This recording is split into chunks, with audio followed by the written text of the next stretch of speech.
আসসালামু আলাইকুম ওয়া রাহমাতুল্লাহ। আপনারা দেখছেন জাহিদ জামিল টিভি পক্ষ থেকে। আমরা যাচ্ছি একটি ইফতার পার্টি, ব্লগটা হচ্ছে ইফতার পার্টি নিয়ে। আপনারা আমাদের সাথে থাকুন। আজকের ইফতার পার্টির মধ্যে কী কী খাওয়া হচ্ছে, কী দেওয়া হচ্ছে, আপনাদেরকে সব কিছু আমরা ব্লগে দেখাই দেবো ইনশাল্লাহ। তো মসজিদ দিয়ে ঢুকতেছে, আমি দেখি ভিতরে কি হয়। তোমরা তা জানো না। আল্লাহ পাক বলছে যে আমি দুনিয়াতে খলিফা প্রেরণ করতে চাই, ইন্নী জাইলুন ফিল আরদি খলিফা, আমি দুনিয়াতে আমার প্রতিনিধি প্রেরণ করতে চাই। তাহলে প্রতিনিধি এবার আসেন, প্রতিনিধির কাজটা কি? প্রতিনিধি বলা হয়, আমরা সাধারণত প্রতিনিধি বলতে কি বুঝি?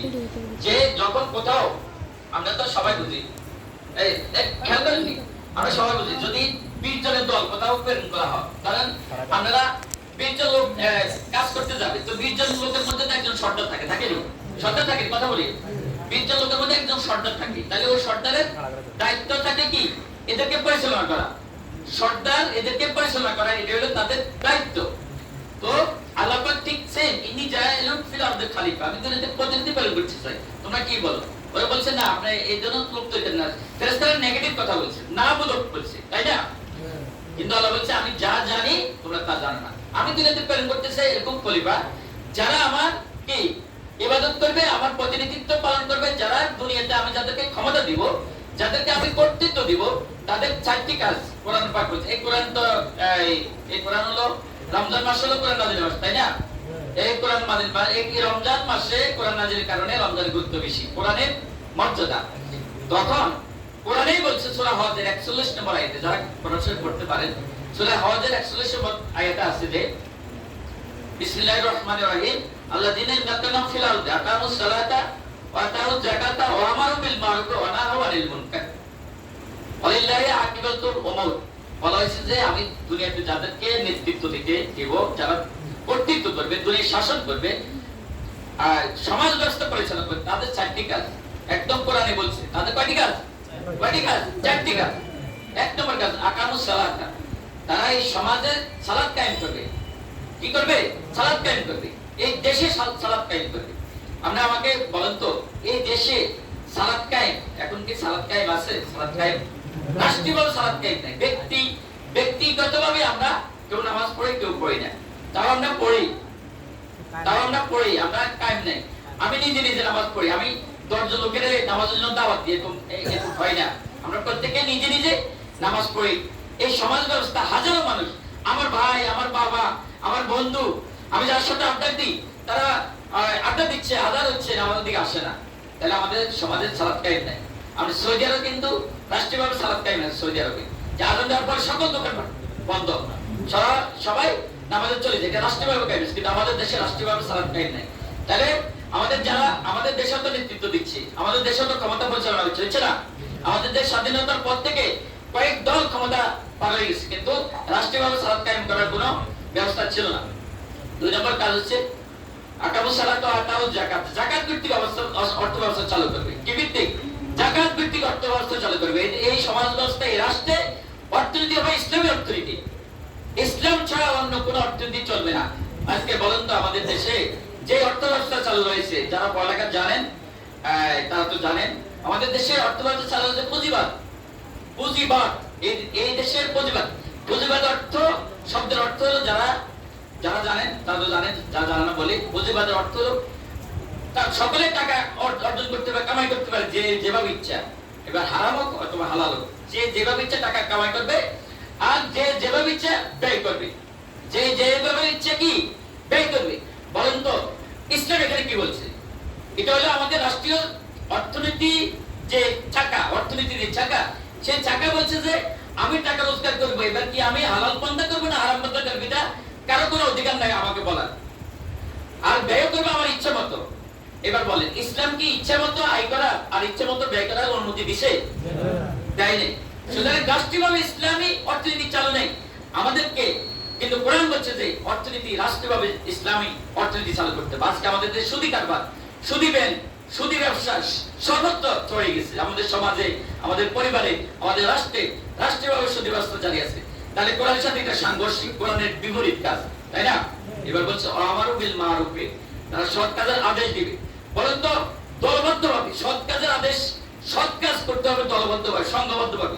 আল্লাহ রাসূল পাক সাল্লাল্লাহু আলাইহি সাল্লামের নবুয়ত প্রাপ্তির আগে হিলফুল ফুজুল করে আরবের সমাজ ব্যবস্থাতে যুব সমাজকে একসাথ করেছে, একমাত্র যুব সমাজ ধ্বংসের দিকে যাচ্ছিল।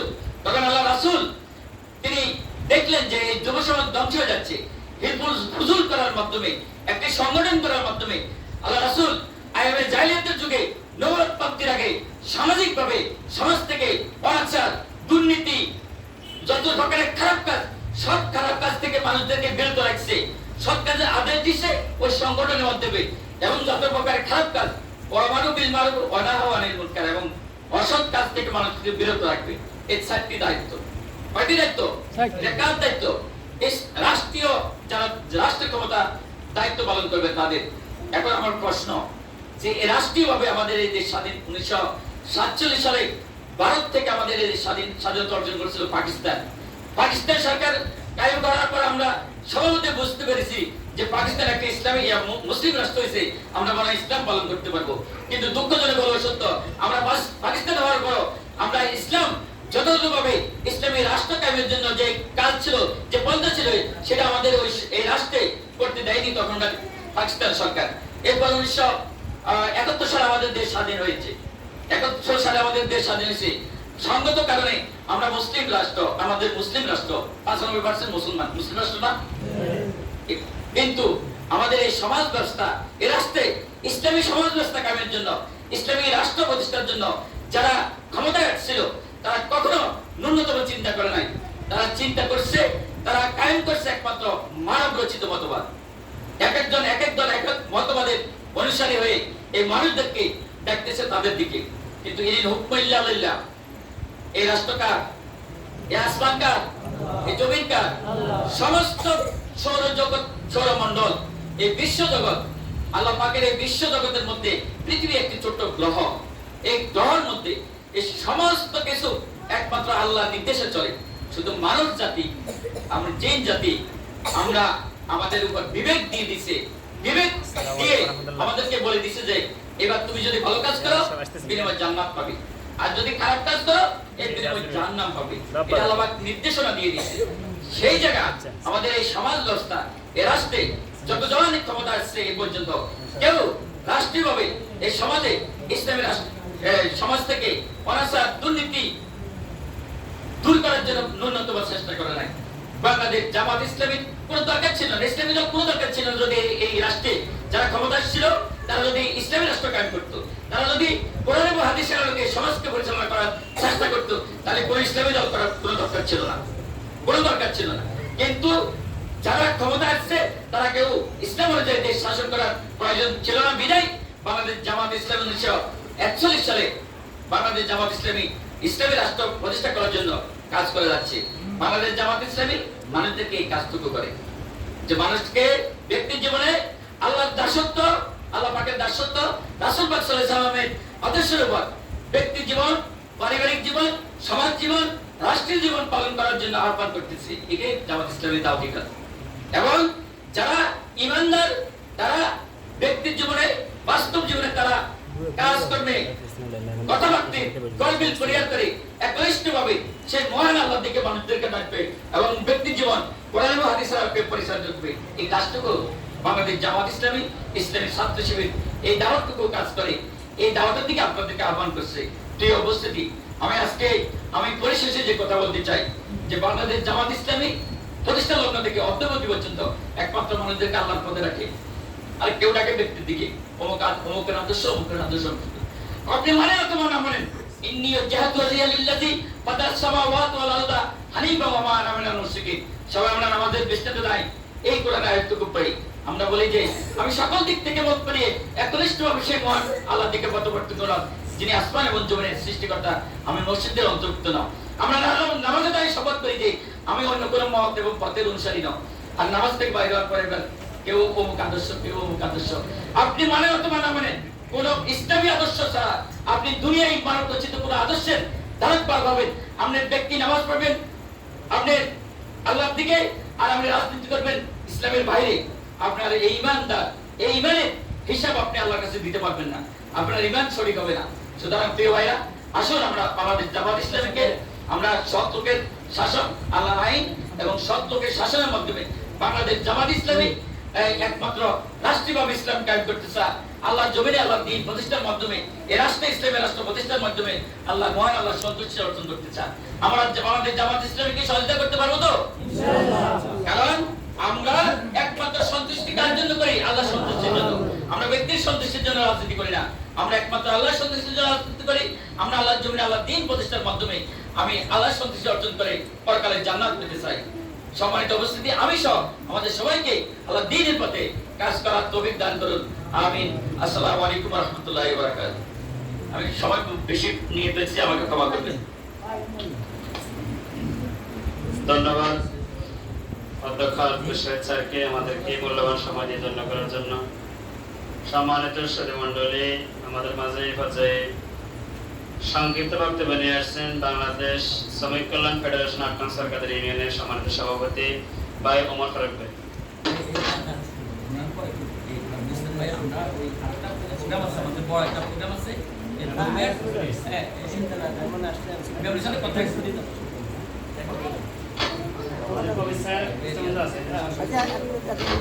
সম্মানিত উপস্থিতি, আমাদের শিরোয়াসীন দুঃখিত এ পর্যায়ে আমাদের মাঝে সংক্ষিপ্ত আলোচনা নিয়ে আসছেন বাংলাদেশ জামাত ইসলামী আটকান সরকারের ইউনিয়নের সম্মানিত সভাপতি একান্ত দায়িত্বশীল মাওলানা তাজুল ইসলাম ভাই।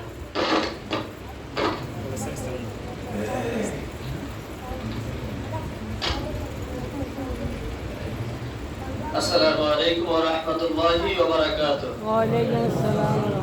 আপনারা সকলে ভালো আছেন? মহান আল্লাহ রাব্বুল আলামিনের দরবারে লাখ কোটি শুকরিয়া যে মাবুদ মেহেরবান আমাদেরকে দয়া করে মায়া করে ভালোবেসে এই পৃথিবীর সমস্ত ঝামেলা থেকে মুক্ত রেখে পৃথিবীর ভিতরে সর্বশ্রেষ্ঠ ঘর আল্লাহর ঘরে আসার বসার এবং কোরআন ও হাদিসের আলোকে কিছু কথা বলা শোনার জন্য সুযোগ করে দিয়েছেন। এজন্য আমরা সেই মহান মুনিবের শুকরিয়া আদায় করে সকলে বলছি আলহামদুলিল্লাহ। আলহামদুলিল্লাহ। সাথে সাথে রাসূল আকরাম সাল্লাল্লাহু আলাইহি ওয়াসাল্লামের প্রতি দরুদ এবং শহীদদের আত্মার মাগফিরাত কামনা করছি, যা আল্লাহর জমিনে আল্লাহর দ্বীনকে বাস্তবায়নের জন্য তাদের জীবনকে উৎসর্গ করেছেন। আল্লাহ রাব্বুল আলামিন তাদের প্রত্যেককে জান্নাতুল ফেরদাউসের সুউচ্চ মাকাম দান করুন, সকলে বলুন আমিন। সম্মানিত হাজিরিন, আল্লাহ রাব্বুল আলামিন বলেন, ওয়ামান লাম ইয়াহকুম বিমা আনজালাল্লাহু ফাউলাইকা হুমুল কাফিরুন। যে ব্যক্তি এই দুনিয়ায় আল্লাহ রাব্বুল আলামিনের বিধান মোতাবেক বিচার ফয়সালা করবে না, সে যতই নামাজ পড়ুক, যতই হজ করুক, যতই যাকাত দিক, যত ভালো কাজই করুক না কেন, যদি কোরআন মোতাবেক আল্লাহ যেভাবে বিচার ফয়সালা করার জন্য বলেছে সেভাবে যদি বিচার ফয়সালা না করে, তাহলে আল্লাহ তাআলা বলেছেন ফাউলাইকা হুমুল কাফিরুন, সে হলো কাফির। সে কি বলেন না? সে কি কাফির। সম্মানিত ভাইরা, আমাদের দেশে বিচার হয় না, আমাদের দেশে বিচার হয় কিনা? একজনে দিছে বিচারকের ৫,০০০ টাকা, আরেকজনে দিছে ১০,০০০ টাকা। ৫,০০০ টাকা যে দিছে, হ্যাঁ, বিচারক বলছে যে ঠিক আছে আমি তোমার পক্ষে রায় দিব। আরেকজনে ১০,০০০ টাকা দিছে, বিচারক তাকে বলছে যে ঠিক আছে আমি তোমার পক্ষে রায় দিব, সত্য মিথ্যা আলোচনার দরকার নাই। তো যে ৫,০০০ টাকা দিছে স্বাভাবিক ভাবে ১০,০০০ টাকা যে দিছে তার ওজন বেশি না? কথা বলেন, বেশি কিনা? সে যদি ভুল পথেও থাকে তাহলে বিচারক রায়টা তার দিকেই দাবিতে হবে। বিচারক যখন ১০,০০০ দিকে রায় দিচ্ছেন, তখন যে ৫,০০০ দিছে সে এভাবে হাত উস্কে দেখায়, কি ব্যাপার, ঘটনা কি? মানে আমি তো ৫,০০০ দিছি, আবার সেটা কই, আপনি রায় উল্টা দিচ্ছেন কেন? তখন বিচারক কৌশলে বলে, আরে ভাই কি করিবে, ৫-এ নিয়ে গেছে ১০-এ, তুমি ৫,০০০ দিছো, লাভ হয়েছে কি? আরেকজনে তো ১০,০০০ টাকা দিয়ে আমার সেটা নিয়ে গেছে, রায়টা কিনে নিয়ে গেছে। এরকম বিচার ব্যবস্থা কি আমরা চাই? কথা বলে চাই? আমরা চাই ইনসাফপূর্ণ বিচার ব্যবস্থা। কথা বলে ঠিক কিনা? এজন্য ইনসাফপূর্ণ বিচার ব্যবস্থা যদি কায়েম করতে হয় সমাজের ভিতরে, বাংলাদেশ জামাত ইসলামের কোনো বিকল্প নাই। কথা বলে ঠিক কিনা? আপনারা জানেন বাংলাদেশ জামাত ইসলামের ২ জন মন্ত্রী ছিল, জানেন না সবাই? ২ জন মন্ত্রী ছিল। বিগত হাসিনা সরকারের আমলে অনেক খোঁজাখুঁজি করে, অনেক কষ্ট করে তারা তাদের পিছনে দুর্ভিক্ষণ যন্ত্র লাগিয়েও চেষ্টা করেছে তাদের কোনো দুর্নীতি খুঁজে পায় কিনা। আলহামদুলিল্লাহ ১ টাকার দুর্নীতিও তারা খুঁজে পায় না। কি বলেন, পাইছে? কথা বলেন, পাইছে? পায় নাই। তো এরকম সোনার মানুষদেরকে যদি আমরা সেরকম জায়গায় যদি আমরা ফুসিয়ে দিতে পারি, এরকম মানুষগুলোকে যদি আমরা আমাদের ইউনিয়ন পরিষদে যদি পাঠাতে পারি, আমরা আমাদের মেম্বার, আমাদের চেয়ারম্যান, উপজেলা চেয়ারম্যান, উপজেলা ভাইস চেয়ারম্যান, মহিলা চেয়ারম্যান গুলা এর ফলে আমাদের সংসদ সদস্য এরকম ব্যক্তিদের হাতে যদি আমরা তুলে দিতে পারি, তাহলে আমাদের সমাজে ইনসাফ প্রতিষ্ঠা করা সহজ না কঠিন? কথা বলে সহজ না কঠিন? তাহলে এই কাজটুকু করার জন্য আমরা সবাই রাজি আছি না? আল্লাহ রাব্বুল আলামিন আমাদের সবাইকে এই কাজটুকু বেশি বেশি করার তৌফিক দান করুন, সকলে বলেন আমিন। আমরা আমাদের ভালোর জন্য আমাদেরকে এগিয়ে আসতে হবে। আল্লাহ ওই জাতির ভাগ্য ততক্ষণ পর্যন্ত পরিবর্তন করে না যতক্ষণ পর্যন্ত তার নিজের ভাগ্য নিজে পরিবর্তনের জন্য চেষ্টা না করে। এজন্য আমাদেরকে চেষ্টা করতে হবে আমাদের ভাগ্য পরিবর্তনের জন্য। তাই আসুন আমরা সকলে দলমত ভুলে গিয়ে আমরা সকলে কোরআনের রাজ কায়েম করার জন্য বাংলাদেশ জামাত ইসলামের সাথে একত্রতা ঘোষণা করে বাংলাদেশ জামাত ইসলামের হাতকে আমরা শক্তিশালী করি। রাজি আছি সবাই? আল্লাহ রাব্বুল আলামিন আমাদের সবাইকে কবুল করুন, সকলে বলেন আমিন। আমরা সকলে বাংলাদেশ জামাত ইসলামের সাথে আছি, জামাত ইসলামের সাথে থাকবো এবং বেশি বেশি করে আমরা দাওয়াতি কাজ করব। সকলের কাছে প্রত্যেকটা ঘরে ঘরে প্রত্যেকটা বাড়িতে আমরা বাংলাদেশ জামাত ইসলামের দাওয়াতটা পৌঁছে দিব ইনশাআল্লাহ। রাজি আছি তো সবাই? আপনাদের সকলের সুস্বাস্থ্য কামনা করে এখানে যারা এসেছেন এই প্রোগ্রামকে সাফল্যমণ্ডিত করেছেন আপনাদের সকলকে আন্তরিক ধন্যবাদ এবং মোবারকবাদ জানিয়ে আমার আরেকটি প্রোগ্রাম থাকার কারণে আমাকে চলে যেতে হবে। আমি আমার কথা এখানে সংক্ষিপ্ত করছি, শেষ করছি। ওয়া আলাইনা ইল্লাল বারাক। আসসালামু আলাইকুম ওয়া রাহমাতুল্লাহি ওয়া বারাকাতুহু। আলহামদুলিল্লাহ, ধন্যবাদ মানন তাজ ইসলাম ভাইকে আমাদেরকে সময় দিয়ে ধন্য করার জন্য। সম্মানিত উপস্থিতি, আমাদের মাঝে সংক্ষিপ্ত আকারে কথা বলবেন ৮ নং সরকার ইউনিয়নের সাবেক জামাত ইসলামের সম্মানিত সভাপতি মাওলানা নাজিমউদ্দিন ভাই, আমাদের সবাই পরিচিত মুখ।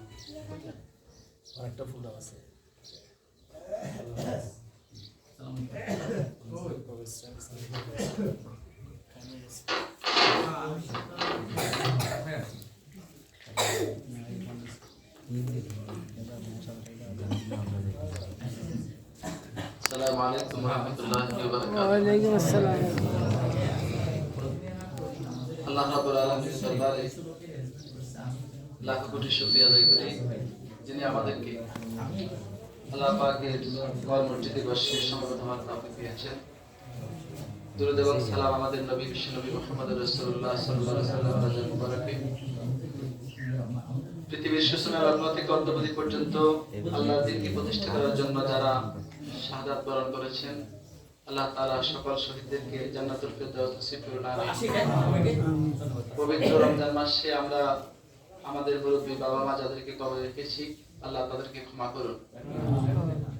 ইসলামী আন্দোলন বাংলাদেশ জামাত ইসলামী ছাত্র শিবিরের যতজন তাদের রক্ত দিয়ে দুনিয়া জমিন থেকে চলে গেছেন, আল্লাহ তাদেরকে ক্ষমা করুন, জান্নাতুল ফেরদাউস নসিব করুন। সম্মানিত হাজিরিন, আপনারা যারা এখানে আছেন, আমরা সবাই আমাদের পরিচিত মুখ, সকলকে আমি ব্যক্তিগতভাবে অনেককে চিনি, দীর্ঘদিন এলাকাতে ছিলাম। আপনাদের কাছে আমার অনুরোধটা হলো,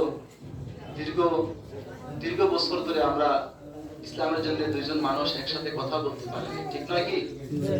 কথা বলতে পারিনি। আজকে যেহেতু আমাদের সুযোগ হয়েছে, সময় হয়েছে, আসুন আমরা এই সময়কে, এই সুযোগকে আল্লাহ দেওয়া সর্বশ্রেষ্ঠ একটা আমানত মনে করব। কি বলেন? আমরা প্রতিশোধ গ্রহণ থেকে আমরা ফিরে এসে আমরা কাঁধে কাঁধ মিলিয়ে সমাজে যে মানুষগুলো ভালো চায়, যে মানুষগুলো শান্তি চায়, যে মানুষগুলো কল্যাণ চায়, এই জাতীয় মানুষদেরকে আমরা টার্গেট করে দিনে দাওয়াত দিব। তাদেরকে নিয়ে আমরা ঐক্যবদ্ধভাবে এই কাদের এই অঞ্চলকে আমরা জামাত ইসলামের ঘাঁটি দিয়ে পরিণত করবো ইনশাআল্লাহ। আমি ফেসবুক থাকার কারণে আমি আমার ভাইকে মাহমুদুল্লাহ ভাইকে অনেককে ফেসবুকের মধ্যে দেখি, তারা সকাল সন্ধ্যা দাওয়াতি কাজ করে, আমার মনটা ভরে যায়। আল্লাহ তাআলা আমাদের মাধ্যমে, আপনাদের সকলের মাধ্যমে এই অঞ্চলকে উর্বর একটি আন্দোলনের ঘাঁটি হিসেবে যেন কবুল করে, এই প্রত্যাশা দেখে আমি শেষ করছি। আসসালামু আলাইকুম ওয়া রাহমাতুল্লাহি ওয়া বারাকাতুহু। আলহামদুলিল্লাহ, কম সময় যে গুরুত্বপূর্ণ কথা বলেছেন, আমাদের সবাইকে আল্লাহ মানার তৌফিক দান করুন বলে আমি সম্মানের উপস্থিতি। আমাদের সময় একবারে সন্নিকটে চলে এসেছে। আমাদের উপজেলা নেতৃবৃন্দ কবির স্যার, নুরুদ্দিন মাওলানা, বর্তমান উপজেলা আমির আমাদের কাছাকাছি চলে এসেছে, হয়তো 5 মিনিটের মধ্যে আমাদের প্রোগ্রাম চলে আসবে। এই পর্যায়ে সংক্ষিপ্ত কথা বলবেন আমাদের বাংলাদেশ সাবেক কল্যাণ ফেডারেশন ৮ নং সরকারি ইউনিয়নের সম্মানিত সভাপতি ওমর ফারুক।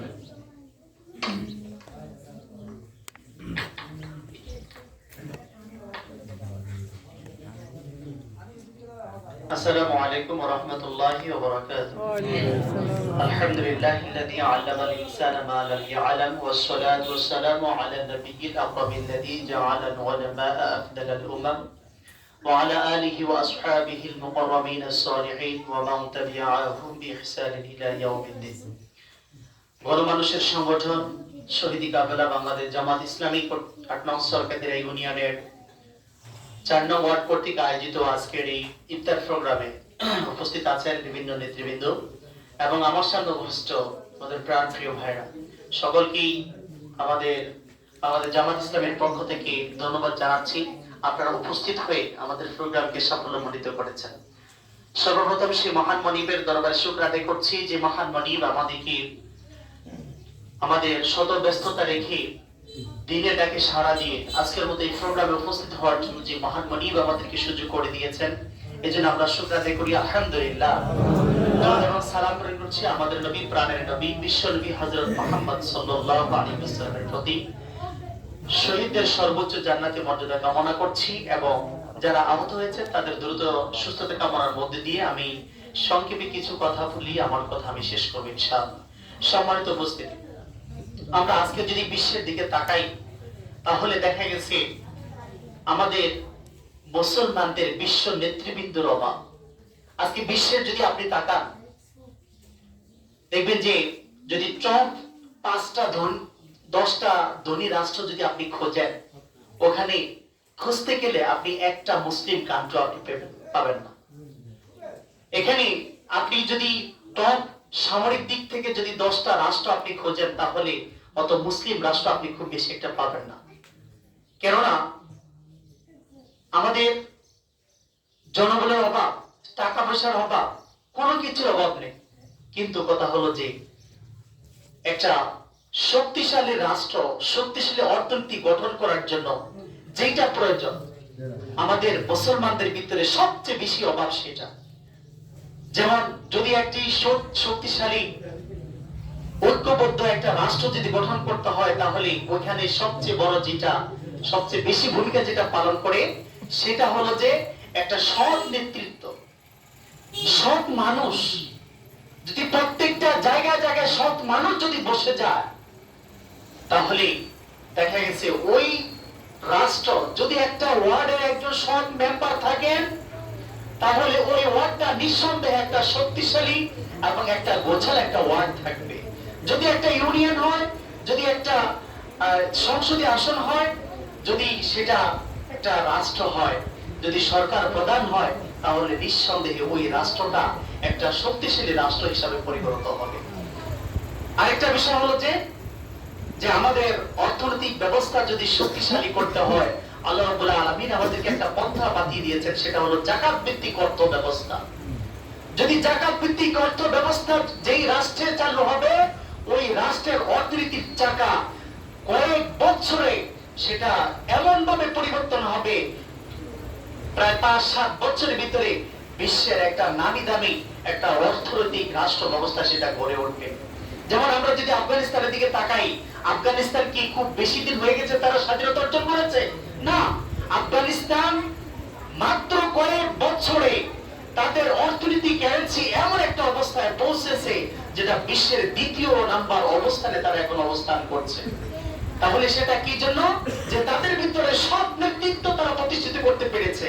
২ নাম্বার হলো যাকাত ভিত্তিক অর্থ ব্যবস্থা তারা প্রতিষ্ঠিত করতে পেরেছে, যার জন্য আজকে আমরা যদি সেই আফগানিস্তানের দিকে তাকাই, আফগানিস্তানে আমার এক উস্তাদ আব্দুল কুদ্দুস ফারুকি সাহেব, তিনি তালিবানের অন্যতম একজন কমান্ডার ছিলেন, তাকে রাষ্ট্রীয়ভাবে মেহমান হিসেবে তাকে দাওয়াত করা হলো। তিনি যখন আফগানিস্তানে গেলেন তাকে এত আলিশান খাবার দেওয়া হলো, তিনি বললেন যে আমরা তো জানি, আমাদের দেশের মিডিয়া বলে যে আফগানিস্তানের অবস্থা খুব খারাপ অবস্থা, খুব গরিব অবস্থা, তারা খাবার পাচ্ছে না। সে বলল যে তোমার দেশের যে সাংবাদিক গুলো রয়েছে তারা কাযযাব, তারা মিথ্যু। তুমি দেখতে চাও? তাকে কাবুল ব্যাংকে নিয়ে যাওয়া হলো। তিনি যখন কাবুল ব্যাংকে উপস্থিত হলেন তিনি দেখলেন চতুর্পাশে টাকার বস্তা পড়ে আছে।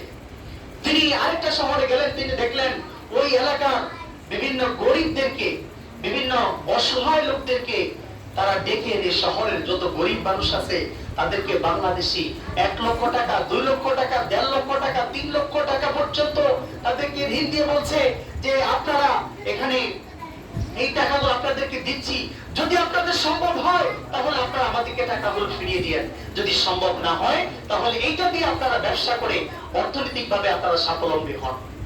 এটা হলো ইসলামী রাষ্ট্রের বৈশিষ্ট্য।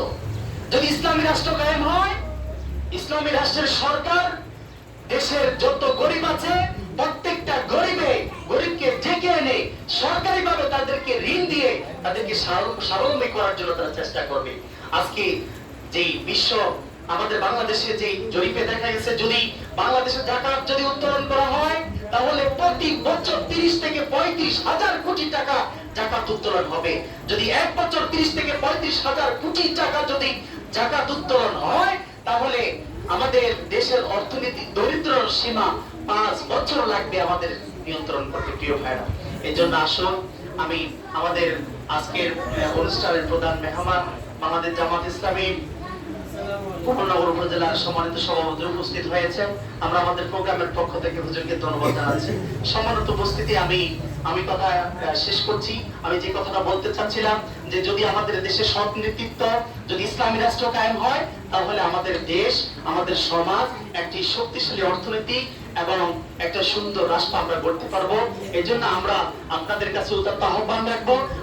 আমাদের সর্বপ্রথম কাজ হলো ওয়ার্ড থেকে শুরু করে ইউনিয়ন পর্যন্ত থেকে শুরু করে রাষ্ট্র পর্যন্ত যারাই সৎ নেতৃত্ব দেওয়ার জন্য যারাই প্রার্থী হবে আমরা তাদেরকে নির্বাচিত করে আমরা তাদের হাতকে শক্তিশালী করবো। আমরা পারবো ইনশাআল্লাহ। ইনশাআল্লাহ আপনাদের সকলকে এই উদাত্ত আহ্বান রেখে আমি আমার কথা এখানে শেষ করছি। আসসালামু আলাইকুম ওয়া রাহমাতুল্লাহ। ধন্যবাদ ওমর ফারুক ভাইকে। সম্মানিত উপস্থিতি, গণমানুষের সংগঠন বাংলাদেশ জামাত ইসলামী বিভিন্ন পর্যায়ের নেতৃবৃন্দ আমরা দেখতে পেয়েছি আমাদের মাঝে উপস্থিত হয়েছেন।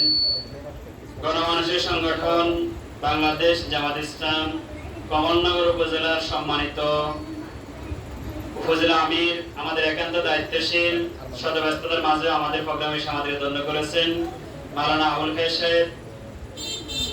সম্মানিত দায়িত্বশীল আমাদের প্রোগ্রাম পক্ষ থেকে আন্তরিক ধন্যবাদ মহব্বত জানাচ্ছি। সম্মানিত উপস্থিতি, এই পদের সংক্ষিপ্ত আলোচনা নিয়ে আসছেন বাংলাদেশ জামাত ইসলামী আটকান সরকারের ইউনিয়নের সম্মানিত সেক্রেটারি ভাই ডক্টর মোহাম্মদ মিজান।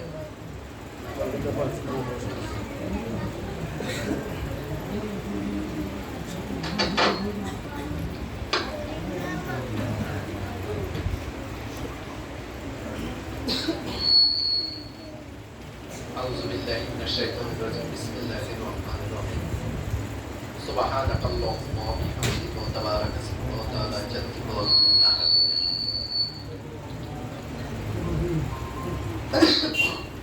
সম্মানিত উপস্থিতি, বাংলাদেশ জামাত ইসলামী কর্তৃক 8 নং সরকারের ইউনিয়ন 4 নং ওয়ার্ড কর্তৃক আজকের এই ইফতার মাহফিলের সম্মানিত মেহমান বাংলাদেশ জামাত ইসলামী কমলনগর উপজেলা আমির মাওলানা আবুল খায়ের এবং আপনাদের 4 নং ওয়ার্ডের সভাপতি মোহাম্মদুল্লাহ ভাই সহ বিভিন্ন পর্যায়ে দায়িত্বশীল ভাইরা, আসসালামু আলাইকুম ওয়া রাহমাতুল্লাহি ওয়া বারাকাতুহু। সম্মানিত উপস্থিতি, মেহমানকে সামনে রাখি কথা বলার মতো ওইরকম ক্ষমতা আমাদের নাই, তারপরেও যেহেতু অনুমতি দেওয়া হয়েছে আমি সামান্য 2-4টা কথা বলে আপনাদের মাঝ থেকে বিদায় নিচ্ছি। সেটা হচ্ছে আমার কিছুক্ষণ পূর্বে আমাদের এক দায়িত্বশীল ভাই বলছিল যে আমরা মসজিদে ঢোকার পরে সর্বপ্রথম আমরা বলে থাকি যে ইন্নী ওয়াজজাহতু ওয়াজহিয়া লিল্লাযী ফাতারাস সামাওয়াতি ওয়াল আরদ হানিফা ওয়া মা আনা মিনাল মুশরিকিন, যে হ্যাঁ আমি দুনিয়ার সকল কিছু বাদ রাখি, এক কার দিকে মুখ করছি, এক আল্লাহর দিকে। আসলে আমরা কথাগুলো পড়ি কিন্তু আসলে এটা মানে কি বুঝি না। মানে এক ব্যক্তি রাস্তা দিয়ে হাঁটা, আরেক ব্যক্তি হাসে, তখন বলছে যে কি রে কেন হাসো, মানে কেন আসে ওইটাও জানে না। এখন আমরা তো পড়ি, কি পড়ি আমরা নিজেরাও জানি না। আমরা তো সর্বপ্রথম নিয়ত বাঁধি, আল্লাহু আকবার বলে নিয়ত বাঁধি, কিন্তু আল্লাহু আকবার অর্থ কি সেটাকে আমরা বুঝি কেউ? আল্লাহু আকবার তার অর্থ হচ্ছে আল্লাহ মহান। কথা বলে আমার আলোচনা শেষ করব। আমরা এখানে যারা আসছি আমরা কাকে খুশি করার জন্য আসছি? কাকে? ঠিক আছে তো? আর আল্লাহ বলতেছে আলা তিজারাতিন তুনজিকুম মিন আযাবিন আলীম, যাতে করে আমরা পরকালে জাহান্নামের আযাব থেকে বাঁচতে পারি। এটা জন্যই তো। আর যেন জান্নাত যে রত্নেল অর্থাৎ হবে পুরো সমাজকে দিয়েছে। কি অপরাধ ছিল? অপরাধ একটাই ছিল, কোরআনের কথা বলতে, কোরআনের সমাজ গড়া ছিল, কোরআনের লোক তৈরি করার জন্য কাজ করেছে, ঠিক কিনা? তাহলে আমরা যদি আমার পরিবারে কোরআনের আলোকে গড়ে তুলবো, আমার বাড়িকে কোরআনের আলোকে গড়ে তুলবো, আমার সমাজকে কোরআনের আলোকে গড়ে তুলবো, এই শপথ নিতে পারি তো? প্রিয় ভাইরা, আজকে সেই পরিবেশ ইসলামের সাথে থাকার তৌফিক দান করেন। আমাদের মৃত্যুকে আপনি ঈমানের সাথে কবুল করে নিন। তাকাব্বাল মিন্না ইন্নাকা আনতাস সামিউল আলিম ওয়া তুব আলাইনা ইন্নাকা আনতাত তাওয়াবুর রহিম বিরহমাতিকা ইয়া আরহামার রাহিমিন।